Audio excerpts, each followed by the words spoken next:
Hello everyone! Welcome to my channel guys. Ang lulutuin ko sa inyo ngayon. Salamat nga pala dun sa nanonood kong dating premiere ko kahapon. Maraming salamat lagi sa pagsusuporta. Thank you so much guys. Ang lulutuin ko, ituro ko sa inyo ngayon, lutong bahay ha. Ang agidofu beef meat. Agidofu no niku hasami. Fried tofu in beef meat. Okay? Dati may naluto na rin ako nito noon. Kaso nga lang, ano siya, pork ba yata yun? Madali lang siyang lutuin, guys. Start it. Ito lang ang ingredients yan. And, osake, shoyu, mirin. Yan lang tatlo. Okay? Ang tofu niya, may nabibili na ganito fried na siya Okay? Kahit dito sa Amerika, dito ko nabili to, meron siyang tofu. Pero, ang maker niya, Japanese. Ganyan lang ang hiwa, guys. Manipis. Ganyan lang ang hiwa. Tapos, ibabalot natin dito sa karne. Okay? Ganyan lang siya. Ganyan lang siya. May bumagsak. Ano yun, guys? Ang yelo. Nabuong yelo sa bubong, bumagsak. Kasi medyo uminit na ngayon dito. Pero, tignan mo naman yung labas ko, grabing yelo. Ganito lang ang hiwa. Okay? Ngayon, pag ganyan ang hiwa, babalutin natin siya ng beef. Ganyan. Yung manipis na beef. Pero, timplahan nyo muna siya ng sa gitna, pepper. Yan. Ganyan lagi. Ganito. Okay? Tapos, lagyan natin dito.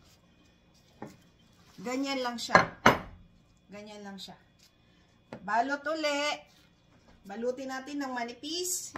Pang ano to, yung karne na to na beef, pang shabu-shabu ito guys Yan, manipis lang siya.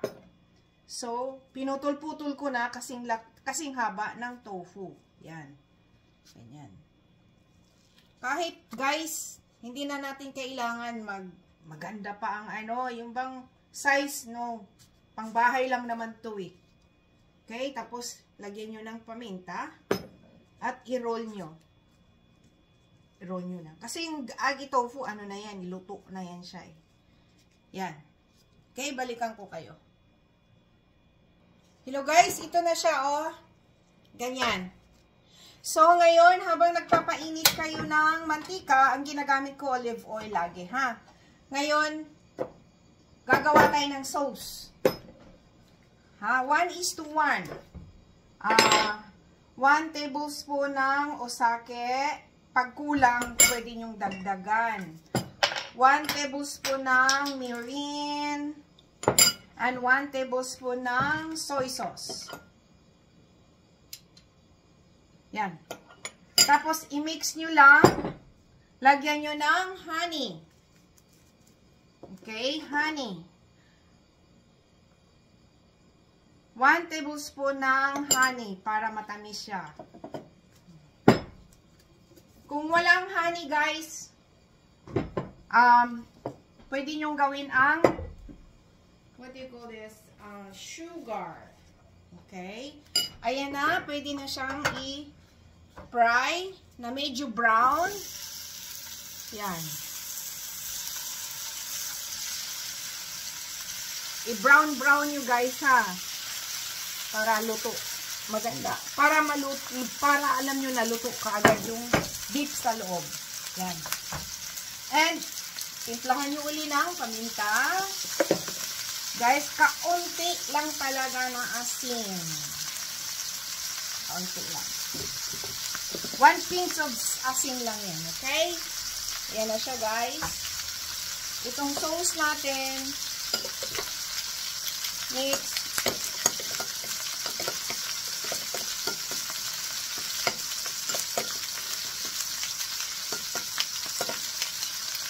Ngayon, lagyan niyo siya ng 1 tablespoon ng tubig. Kasi medyo matapang ito, tubig.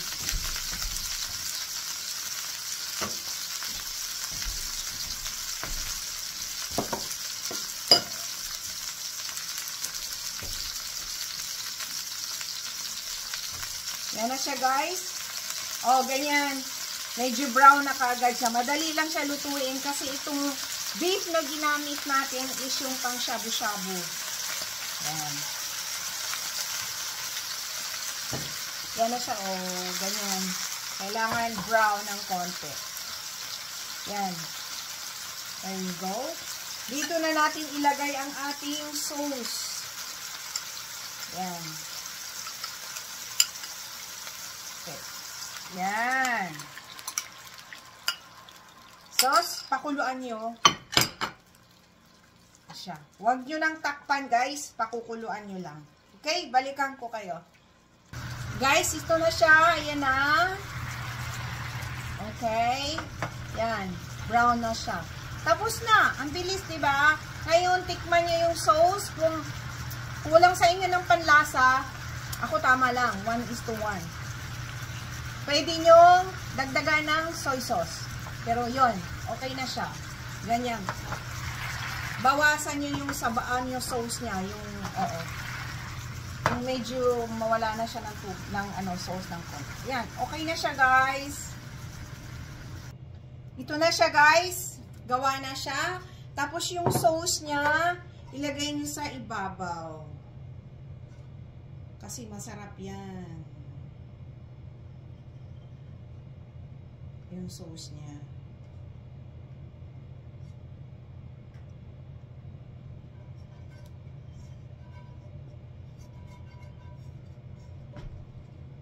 Yan na siya. Tapos na. Tiki agari. Tapos, lagyan nyo ng pang-topping. Yan, para maganda siya tignan. Okay? Yan. Okay. Ito na ang ating fried tofu in beef. Yan. Agedofu no hasami age. Okay, yan na siya, guys. Lagay natin dito. Yan, para maganda. Yan. Yan, kayo dyan. Yan. Yan, ayan na. Okay, guys, thank you for watching. Please subscribe, like, and share. And i-click nyo na rin yung notification bell para palagi kayong updated sa aking mga bagong video. Bye! Yan. Yan, oh, sarap. Yan. Parang ayaw ko kainin. Kasi masira. Pero natikman ko na naman yan. Masarap kaya. Okay? Meron na ako dating video. Kaso lang, ginamit ko dati is yung pork. Ngayon, beef naman. Yan. Bye! God bless all!